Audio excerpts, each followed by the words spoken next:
Abra sua Bíblia aí, por favor, Atos dos Apóstolos, a partir do capítulo 2, verso 14. Atos dos Apóstolos, capítulo 2, a partir do verso 14. É a primeira pregação apostólica, é a primeira mensagem do apóstolo Pedro, depois de experimentar um grande avivamento na presença de Deus. E é isso que nós queremos viver na nossa vida. Posso ler então a palavra de Deus? A palavra de Deus diz assim: então Pedro levantou-se com os 11 e em alta voz dirigiu-se à multidão. Homens da Judéia e todos os que vivem em Jerusalém, deixem-me explicar isto, ouçam com atenção. Esses homens não estão bêbados, como vocês estão supondo. Ainda são 9 horas da manhã. Ao contrário, isto é o que foi predito pelo profeta Joel. Nos últimos dias, derramarei do meu espírito sobre todas as pessoas. Os seus filhos e as suas filhas profetizarão. Os jovens terão visões e os velhos terão sonhos. Sobre os meus servos e sobre as minhas servas derramarei o meu espírito naqueles dias, e eles profetizarão. Mostrarei prodígio em cima no céu, e sinais embaixo na terra, sangue, fogo e nuvens de fumaça. O sol se tornará em trevas e a lua em sangue, antes que venha o grande e glorioso dia do Senhor. E para que todo o avivamento? Para que todos os sinais que o Senhor realiza? Verso 21 é a essência de todo o avivamento, de toda a manifestação do Espírito Santo. Só tem uma função central: e todo aquele que invocar o nome do Senhor será salvo. Glória a Deus. Senhor, nós lemos a sua palavra e nesse momento pedimos ao teu Espírito Santo a iluminação do nosso entendimento para comunicar com clareza a sua palavra, e que esse mesmo Espírito alargue os nossos corações para nós recebermos a sua palavra, que transforma as nossas vidas, em nome de Jesus, amém. Bom, irmãos, esse texto é importante demais. O apóstolo Pedro, ele recebeu por volta das 9 horas da manhã, junto com os outros apóstolos, e junto com um grupo que somava 120 discípulos. Eles estavam lá em Jerusalém, num sobrado chamado cenáculo. O que significa cenáculo? Sobrado, ou casa do alto. Então, essa casa, esse sobrado, ficava no centro de Jerusalém, em cima do Monte Sião. Ficava de frente para o Monte Moriá, que era o monte do templo. Então, desse lado de cá, os discípulos estão em cima do Monte Sião, às 9 horas da manhã, e de repente, foi num de repente que os céus se abriram e houve um grande derramamento do Espírito Santo naquela casa. Naquele instante, irmãos, os discípulos de Jesus, simples galileus, que só falavam o idioma da sua época. E qual era o idioma da sua época? Eles falavam apenas o aramaico, que era a língua comum do dia a dia. E de repente, nesse dia de Pentecostes, quando eles receberam esse derramamento do Espírito Santo, imediatamente eles começaram a falar em várias línguas, começaram a falar em vários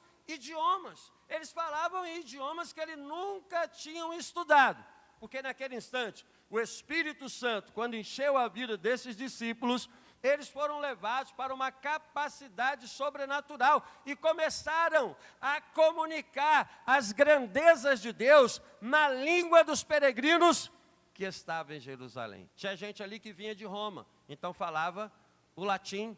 Tinha gente que vinha do Egito e falava a língua do Egito naquela época, que era o copta. Tinha gente que falava ali o siríaco, que era a língua da Síria. Tinha gente ali, pessoal, até da Arábia, e evidentemente falava árabe. Então aqueles discípulos, no dia de Pentecostes, às 9 horas da manhã, eles receberam do derramamento do Espírito Santo e foram levados para esta capacidade de comunicar, transmitir as grandezas de Deus em várias línguas, de maneira que todos aqueles que foram parar ali na porta do cenáculo puderam compreender aquilo que eles comunicavam. Mas sempre tem aquele grupo que zomba, sempre tem aquele grupo que faz o meme, sempre tem aquele grupo que faz uma charge, uma zombaria daquilo que está acontecendo no sentido espiritual. E para responder esse grupo que está zombando das manifestações espirituais, para responder a esse grupo que está zombando desse derramamento do Espírito Santo, a gente tem o texto que nós lemos aqui. O apóstolo Pedro se levanta e na companhia dos demais apóstolos, ele abre a boca e começa a proclamar a palavra de Deus. E aí ele fala para a gente daquilo que nós queremos tratar aqui nessa noite. O que está acontecendo, irmãos, na vida desses apóstolos? O que está acontecendo na vida desses discípulos? Eles estão experimentando um grande avivamento da parte de Deus. É Deus se manifestando com abundância sobre as suas vidas. E por que é importante esse derramamento do Espírito Santo? Por que é importante esse revestimento do Espírito Santo? Porque é somente, irmãos, o Espírito Santo que pode transformar os nossos corações. É somente o Espírito Santo que pode transformar as nossas vidas. Toda a obra do Evangelho, toda a obra de Cristo na cruz do Calvário, como o evangelista Diego pregou aqui nesta manhã, ela só tem eficácia por uma só razão: pela aplicação do Espírito Santo nos nossos corações. É o Espírito Santo que conduz, é o Espírito Santo que dirige, é o Espírito Santo que convence, e é o Espírito Santo que regenera e reveste a nossa vida para nos levar em uma transformação que nenhuma experiência humana pode nos dar. Por isso nós precisamos, irmãos, desse derramamento do Espírito Santo nesses tempos de crise espiritual que estamos vivendo. Olha, esse derramamento do Espírito Santo aconteceu em que momento, em que época, em que contexto temporal? Olha como é que o versículo começa aqui no versículo 17. E nos últimos dias, diz Deus. Quando que acontece isso, irmãos? Nos últimos dias. E a gente precisa compreender o que é os últimos dias, porque muitas pessoas acabam se confundindo acerca desse contexto que a Bíblia apresenta. Como é que a Bíblia divide o tempo, irmãos? É um pouco diferente de como nós dividimos o tempo histórico. Nós dividimos o tempo histórico em mundo antigo, porque lá no mundo antigo. Aí passou o mundo antigo porque o mundo medieval.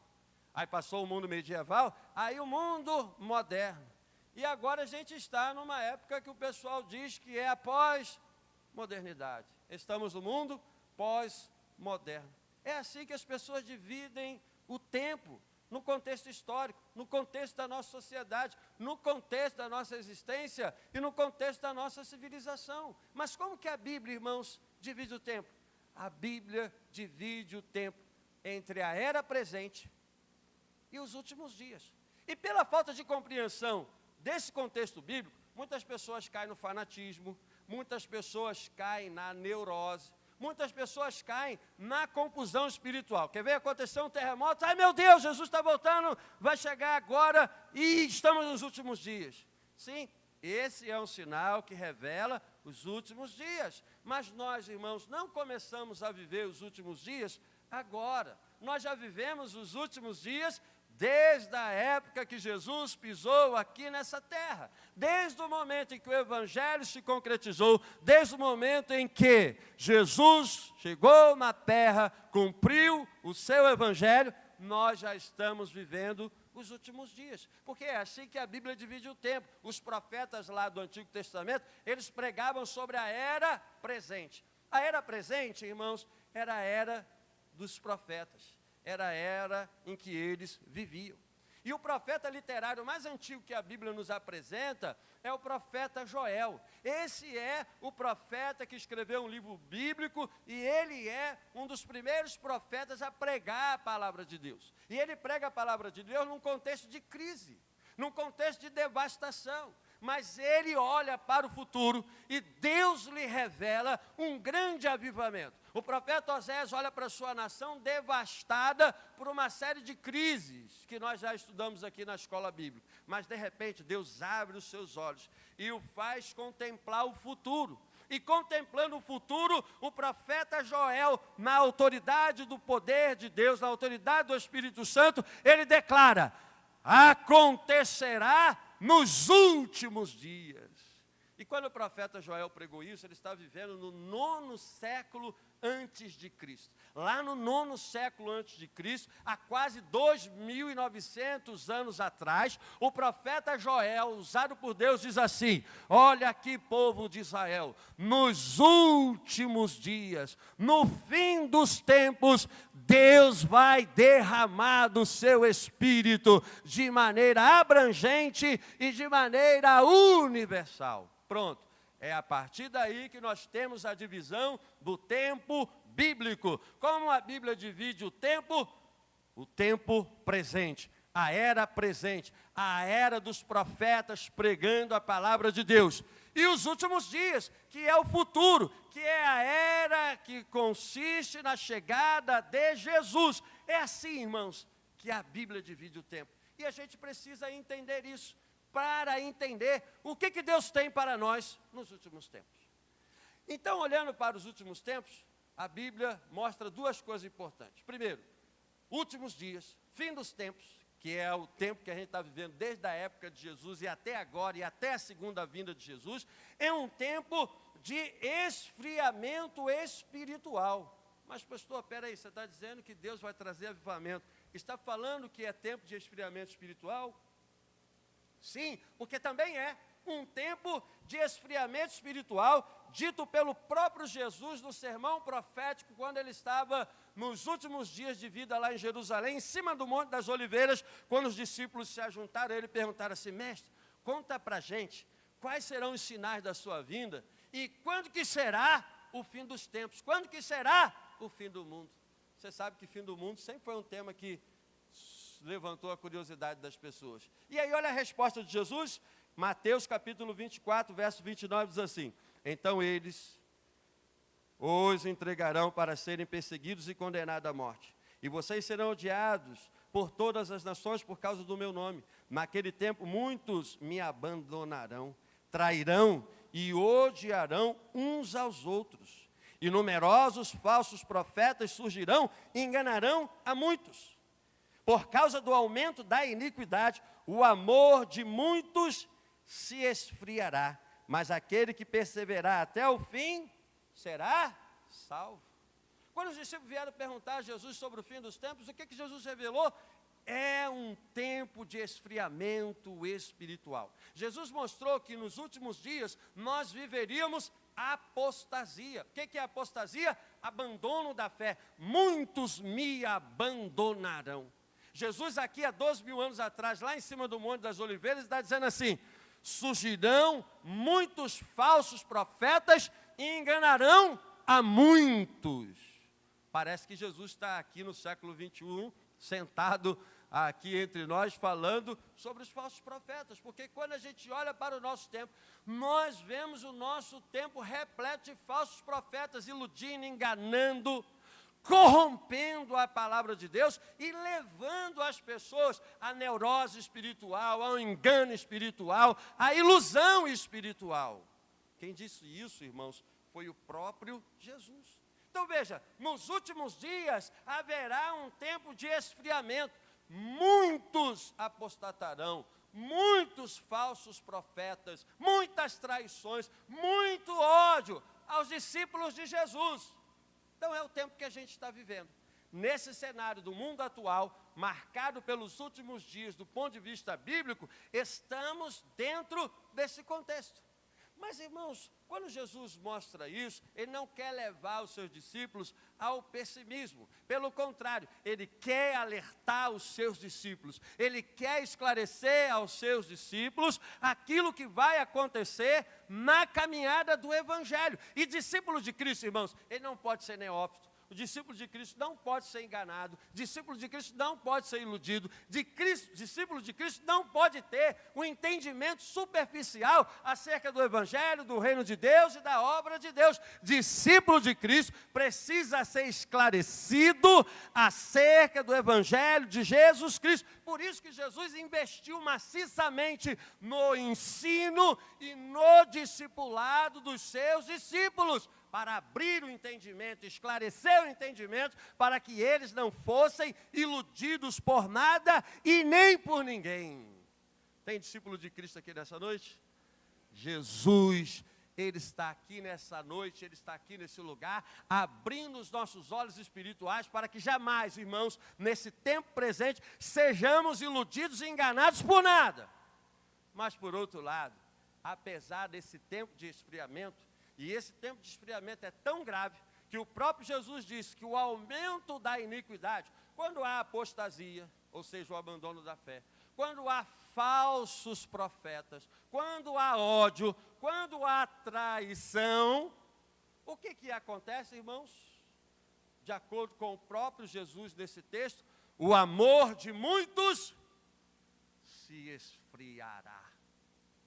E quando o amor pelo Evangelho, por Cristo, por Deus, quando o amor pelas coisas espirituais, quando o amor pelas verdades de Deus é esfriado em nossos corações, o que acontece?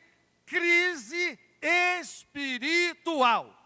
E aí, gente, nesse cenário de crise espiritual, começa muitas pessoas buscarem experiências para dar sentido à sua vida. Eu gosto de um autor chamado Francis Schaeffer, que é um pastor que trabalha dentro do contexto cultural. E ele fala sobre esse contexto que nós vivemos. Ele diz o seguinte, que esse contexto cultural que nós vivemos é um contexto onde as pessoas estão correndo atrás de experiências alucinantes, experiências delirantes, experiências profundas que possam dar sentido à sua vida que não tem sentido. Porque no tempo presente se diz que não há verdade absoluta, no tempo presente se diz que não há valores absolutos, no tempo presente diz-se que a razão só nos leva ao desespero. O descobrir racional nos leva a cair o desespero. Como a vida, a partir da compreensão racional, não tem sentido, não tem verdade absoluta, não tem valor absoluto, isso quem discursa são as pessoas do tempo presente, são os intelectuais do tempo presente, são os formadores de opinião do tempo presente. Dizem que não há sentido, não há valores absolutos, então as pessoas olham para o mundo e percebem para si mesmas, não há sentido. Não há nada que possa dar sentido absoluto à minha vida. Não há nada além dessa vida natural. Não há nada além dessa vida material. Essa vida material, essa vida temporal é a única coisa que existe. Então, já que é assim, eu preciso dar sentido para essa minha vida sem sentido. E aí uns caem nas drogas, outros caem nos vícios, outros caem no sensacionalismo, tentando achar um sentido para guiar a sua vida. É essa crise que a gente está vivendo. E aí a gente entra no outro lado da moeda. Nos últimos dias derramarei o meu espírito sobre todas as pessoas. Se há um cenário de caos, se há um cenário de esfriamento espiritual, se há um cenário de vida sem sentido para muitas pessoas, há também, irmãos, para os últimos dias, uma experiência que jamais pode ser comparada a qualquer outra experiência que a gente possa ter. E essa experiência, irmãos, é a experiência que transforma, é a experiência que dá real significado, é a experiência que muda a nossa mente, é a experiência que muda o nosso coração. Que experiência é essa? A experiência do avivamento e do derramamento do Espírito Santo sobre as nossas vidas. Quando nós somos tomados, irmãos, pelo Espírito Santo, tudo tem real sentido. Quando nós somos tomados e enchidos pelo Espírito Santo, as coisas mudam de figura. E é bom a gente saber, irmãos, que a garantia para isso, quem dá é o próprio Deus. O texto que nós lemos no versículo 17 diz assim, Atos 2:17. Nos últimos dias, já sabemos que os últimos dias é uma era do Evangelho. Já sabemos que os últimos dias é essa era entre a primeira e a segunda vinda de Jesus. Já sabemos que os últimos dias é esse tempo, desde a primeira vinda de Jesus até a sua segunda vinda. Então estamos dentro dessa era. Últimos dias. Mas veja, quem garante esse derramamento do Espírito Santo para os últimos dias? Quem garante esse derramamento transformacional que muda o nosso coração, a nossa mente, a nossa história e nos dá uma nova vida completamente regenerada em Jesus Cristo? Quem nos dá essa garantia? O texto deixa bem claro para nós. Nos últimos dias, diz Deus. Quem é que está dizendo, irmãos? Diz Deus. Olha, quando o homem diz, a gente pode duvidar. Quando o homem diz, por mais que ele tente cumprir, ele pode falhar, porque o homem é mortal, o homem é limitado na sua força. Enfim, quando o homem diz, a gente pode até duvidar de muitas coisas, porque a gente sabe a nossa própria fragilidade humana. Mas quem está garantindo, irmãos, esse derramamento do Espírito Santo é o próprio Deus, fiel à sua palavra. Diz Deus, derramarei do meu Espírito. E quando Deus diz, irmãos, pode passar o tempo, pode passar as eras, mas o que Ele disse vai se cumprir plenamente, porque Ele não é homem para que minta, e nem filho do homem para que se arrependa. Havendo Ele prometido, não o cumprirá? Sim, cumprirá. Pode passar os séculos, pode se passar as gerações, pode se mudar tudo, mas o que Ele diz é cumprido plenamente, porque o que Ele diz expressa a sua vontade. Diz Deus, derramarei o meu Espírito. Agora você lembra que lá no início da nossa pregação, a gente sabe quando Deus disse isso. Deus disse isso no 9º século antes de Cristo, através do profeta Joel. O profeta Joel chega na nação e fala, nos últimos dias, diz o Senhor, derramarei do meu Espírito sobre todas as pessoas. Aí entrou o século 8, século 7, século 6, século 5 antes de Cristo, século 4, 3. Cadê a promessa? Cadê essa transformação? Cadê esse derramamento do Espírito Santo? Século 3, século 2, século 1, e de repente aparece João Batista pregando no deserto da Judéia e batizando as pessoas no Rio Jordão. E quando João Batista começou a pregar, ele dizia para as pessoas, se arrependam, porque é chegado a vocês o reino de Deus. E aí ele continua na sua pregação no deserto da Judéia. Olha, está vindo aí um depois de mim, que é mais poderoso do que eu. Ele é tão poderoso que eu não sou digno de ser chamado seu escravo de confiança. E sabe o que ele vai fazer? Ele vai batizar vocês com o Espírito Santo e fogo. João Batista começou a pregar aquilo que Joel tinha dito lá no 9º século, antes de Cristo. João Batista começou a pregar àqueles que lhe ouviam que Jesus veio para exercer 2 tipos de batismo. Quais? Batismo com o Espírito Santo e batismo com fogo. Irmãos, qual é o batismo com o Espírito Santo? É quando a nossa vida é mergulhada no Espírito Santo. É quando a nossa vida é dominada pelo Espírito Santo. É quando o Espírito Santo reveste a nossa vida para nos levar à regeneração. E para que tipo de pessoa tem esse batismo do Espírito Santo? O próprio João disse que tipo de pessoa, de forma ilustrada, vai receber esse batismo com o Espírito Santo. Ele começou a pregar, olha, ele vai vir um poderoso para batizar vocês do Espírito Santo e no fogo. Aí ele continua, a sua pá ele tem na mão, e limpará a sua eira, vai recolher o trigo no celeiro, e a palha ele vai queimar no fogo. Aí o pessoal daquela época lá, que ouviu a pregação de João Batista, entendeu o que significava esses 2 batismos que João Batista estava ensinando. Ele vai vir e batizará com o Espírito Santo. Quem vai ser batizado com o Espírito Santo? O trigo. Quem é o trigo? O trigo é uma figura daquele que foi regenerado, justificado e transformado. E por que ele foi regenerado e transformado na sua vida? Porque o Espírito Santo entrou na vida dele, habitou na vida dele, regenerou, transformou, mudou, lhe deu um novo coração, uma nova mente, uma nova vida, uma nova conduta. Esse, a partir da ilustração de João Batista, passa a ser o trigo de Deus. E o trigo de Deus, mergulhado no Espírito Santo, batizado no Espírito Santo, ele vai para onde? Para o celeiro, que na linguagem do profeta é o céu. Então, o trigo são aqueles que foram regenerados pelo Espírito Santo. Esse trigo são as pessoas que passaram por essa transformação do Espírito Santo, e o destino delas é o céu, o celeiro celestial. Você sabe que aquele pessoal que está ouvindo João Batista é o pessoal que vem do campo, é aquele pessoal simples do dia a dia, que não tem compreensão profunda no sentido teológico, no sentido intelectual. João Batista sabe que está diante de pessoas simples, que lida com a agricultura, que lida com o campo, que lida com plantação, com celeiro, com agricultura. Então ele pega a mensagem celestial, ele pega a mensagem do Evangelho e ilustra com coisas do dia a dia das pessoas.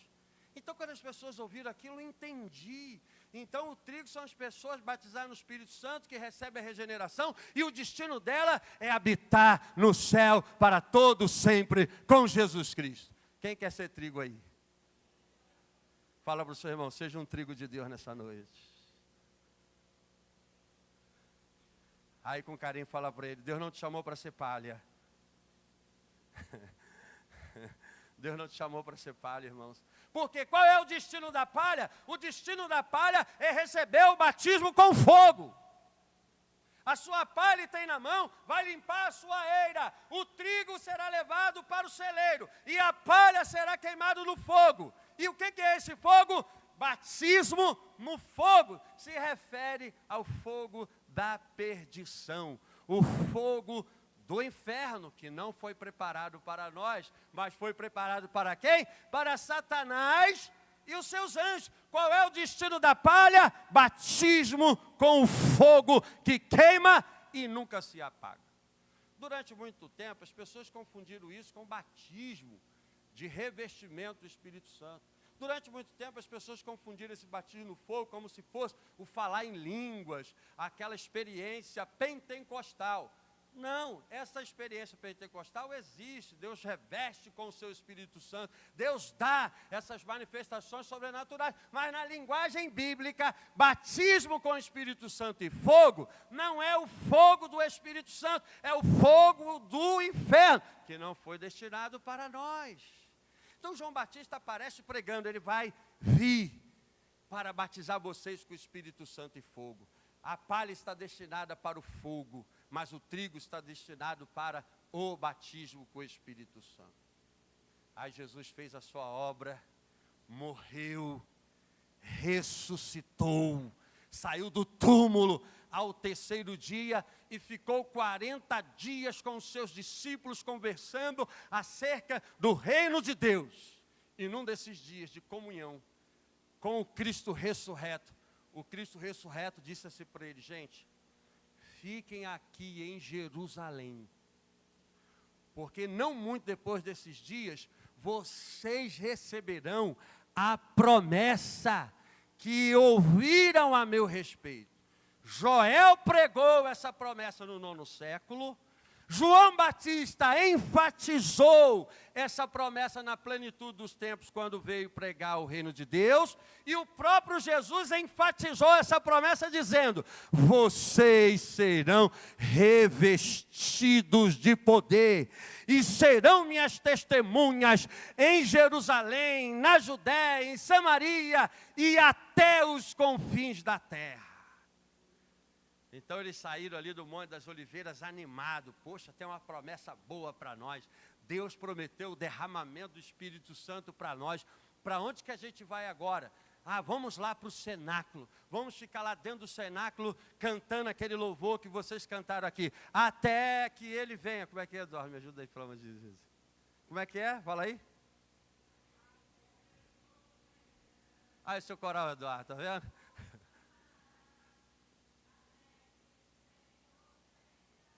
É isso daí. Aí, eles foram para o cenáculo e clamavam assim: Senhor, envia a tua promessa do derramamento do Espírito Santo. Conceição chegou a olhar para lá, pensou que era o coral mesmo que estava lá, tá vendo? Envia essa promessa do Espírito Santo. E Deus enviou, irmãos. No dia de Pentecostes, às 9 horas da manhã, aquilo que Joel pregou lá atrás, no 9º século, atravessou o tempo, atravessou as gerações, mas aquilo que Deus diz há de se cumprir, porque Ele é poderoso para cumprir plenamente a sua palavra. Então fica naquilo que Deus disse, irmãos, porque aquilo que Deus diz é o que transforma as nossas vidas. Esses discípulos estavam com medo dentro daquela casa, mas quando foram revestidos, passaram por essa experiência de avivamento com Deus, as suas vidas foram transformadas. E para a gente encerrar, esse avivamento traz o quê, irmãos? Quais são as características desse avivamento? Em primeiro lugar, esse avivamento atinge todos os tipos de pessoa. Ninguém fica de fora do avivamento de Deus. Ele diz aqui, olha, os seus filhos e as suas filhas profetizarão, os vossos jovens terão visões, os vossos velhos sonharão, e até sobre as minhas servas e sobre os meus servos derramarei o meu Espírito Santo. Será que você está dentro dessas categorias de pessoas? Esse derramamento do Espírito Santo, irmãos, atinge todos os tipos de pessoas. O que é que Deus quer para a nossa vida? Uma experiência de avivamento que transforma o nosso coração e faz a gente viver uma nova vida em Cristo Jesus. Sem o Espírito Santo, o nosso coração é de pedra. Sem o Espírito Santo, a nossa mente é embrutecida. Sem o Espírito Santo, nós não temos desejo de orar, desejo de buscar a Deus. Sem o Espírito Santo, a gente segue no curso desse tempo presente. Por que muitas pessoas vivem correndo atrás de experiências a todo momento? Eu uma vez fui exercer um trabalho na casa de uma jovem e conversando com essa jovem, evangelizando essa jovem, ela dizia: eu quero novas experiências, porque eu sou aberta a novas experiências. Por que o mundo presente busca tantas experiências, irmãos? Tentando dar sentido com aquilo que não pode dar sentido. A gente pode experimentar tudo dessa vida para tentar achar um sentido real para nós, mas a única pessoa que pode dar o sentido real para as nossas vidas é Jesus Cristo. E isso só acontece quando o Espírito Santo domina os nossos corações e nos faz ter essa experiência. A melhor experiência que nós podemos ter é a experiência de transformação pelo Espírito Santo. As nossas experiências da vida, muitas delas são boas, são legais, são maneiras, mas nenhuma delas pode dar real sentido e significado para as nossas vidas. Por isso, você que está aqui nessa noite, Jesus está te chamando para essa experiência de avivamento, para essa experiência de transformação. É servo, filha, é jovem, é idoso. Aqui está mostrando que atinge todas as classes de pessoas. E quando há o derramamento do Espírito Santo, irmãos, sinais de Deus acontecem. Veja o que diz o verso 19: mostrarei prodígio em cima no céu e embaixo na terra, sangue, fogo e nuvens de fumaça. O sol se tornará em trevas e a lua em sangue, antes que venha o grande e glorioso dia do Senhor. Que sinais são esses, irmãos? Que sinais são esses que acontecem quando o Espírito Santo vem e enche e se derrama sobre nós e nos leva a viver uma nova vida? São sinais que apontam para a chegada do Rei, são sinais que apontam para a vinda de Jesus. E o próprio Jesus disse isso em Mateus 24, 29, E imediatamente após a tribulação daqueles dias, o sol escurecerá, e a lua não dará a sua luz, e as estrelas cairão do céu, os poderes celestiais serão abalados. Então aparecerá no céu o sinal do Filho do Homem, e todos os povos da terra se lamentarão, e verão o Filho do Homem vindo sobre as nuvens do céu, com poder e glória, e ele enviará os seus anjos, e com grande som de trombeta, os quais reunirão os seus eleitos dos quatro cantos da terra, até a extremidade dos céus. Quando o Espírito Santo vem e se derrama sobre nós, nós passamos a almejar os sinais da vinda do Senhor. Nós passamos a desejar a vinda do nosso Senhor, porque essa vinda, irmãos, concretiza aquilo que o Senhor fez para as nossas vidas no verso 21. E todo aquele que invocar o nome do Senhor será salvo. Então, para que Deus faz esse derramamento do Espírito Santo?